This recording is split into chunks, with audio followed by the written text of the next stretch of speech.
હર હર મહાદેવ।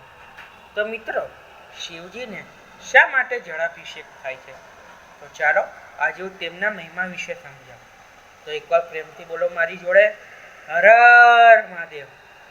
તો મિત્રો, જ્યારે દેવો અને દાનવો વચ્ચે સમુદ્ર મંથન થયું ત્યારે તેમાંથી ઘણા રત્નો નીકળ્યા, અને હા, તેમાંથી એક હળહળ વિષ પણ હતું। વિષની ઉષ્ણતાથી સૃષ્ટિને બચાવવા માટે ભગવાન શિવે આ વિષને ગ્રહણ કરી પોતાના કંઠમાં ધારણ કર્યું। આ સત્કાર્યથી ભગવાન શિવ નીલકંઠ તરીકે ઓળખાયા। ત્યાર પછી ધરતીમાં પ્રભુને ઠંડક આપવા દેવી દેવતાઓએ પ્રભુ પર જળનો અભિષેક કર્યો।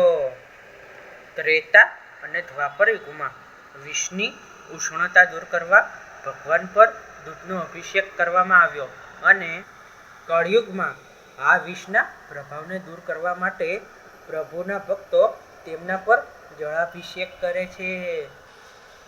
શિવ પુરાણ અનુસાર જળ સમસ્ત પ્રાણીઓમાં જીવનનો સંચાર કરે છે।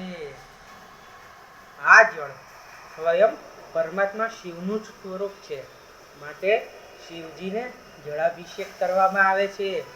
તો મિત્રો, તમને મારો આ વિડીયો ગમે તો લાઈક કરજો, શેર કરજો, કમેન્ટ કરજો અને સબસ્ક્રાઈબ કરજો।